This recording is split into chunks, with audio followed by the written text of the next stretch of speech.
6:39 this morning, Consumers Energy is calling on customers to reduce their natural gas usage during this cold snap. Now, this comes on the heel of a fire at a compressor station Wednesday afternoon. Consumers is asking people to lower their thermostats to 65 degrees or lower through Friday. The company sent out an emergency alert to cell phones late last night. Consumers says thankfully no one was hurt in that fire in Macomb County. The cause of the fire, though, is still under investigation. Consumers says gas flow from the station was shut off and it has now activated its reserves. Now, because of those issues with Consumers Energy, it's not just homeowners who are cutting back right now. That's right. In many locations, automakers are shutting down for the day. Yeah, 7 Action News reporter Matthew Smith is live in Warren for us this morning. So, Matthew, what's the key concern?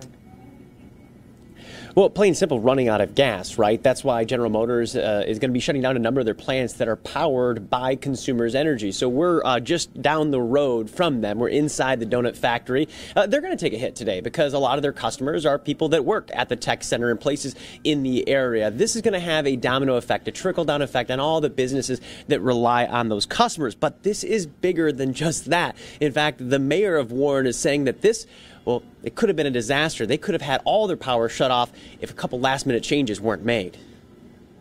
We're used to seeing the Warren Transmission and Tech Center bustling with activity. Today, that won't be the case. They, along with Orion Assembly, Pontiac Stamping, and GM plants in Flint and Lansing are suspending operations due to a shortage of gas. The reason? A fire that left Consumers Energy with only backups while repairs are being made.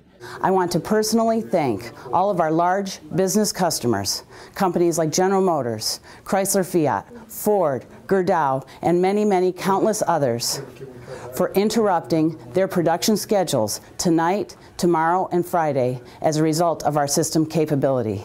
And while Consumers says they're making things work, it appears this was a close one. Listen to this. Warren's Mayor Jim Founts alerting people online that he got a 12:30 in the morning phone call that there was a threat for the entire city of Warren to lose power before GM and Chrysler agreed to shut down, adding, quote, there was a possibility that all power would be shut off at 7 a.m. this morning.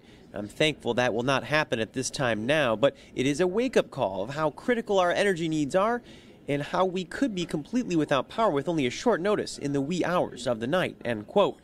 So while businesses will be hard up for customers with fewer people hitting the streets today, we're learning now that things could have been a whole lot worse.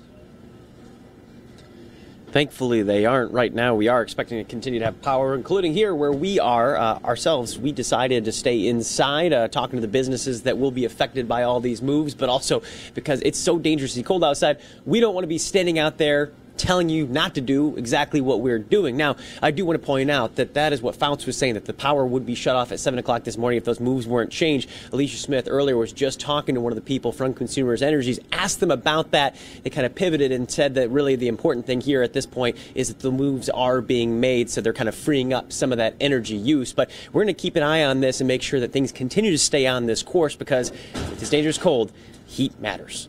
Hey, we're live in Warren this morning. Matthew Smith, 7 Action News. All right, thank you very much for that live update.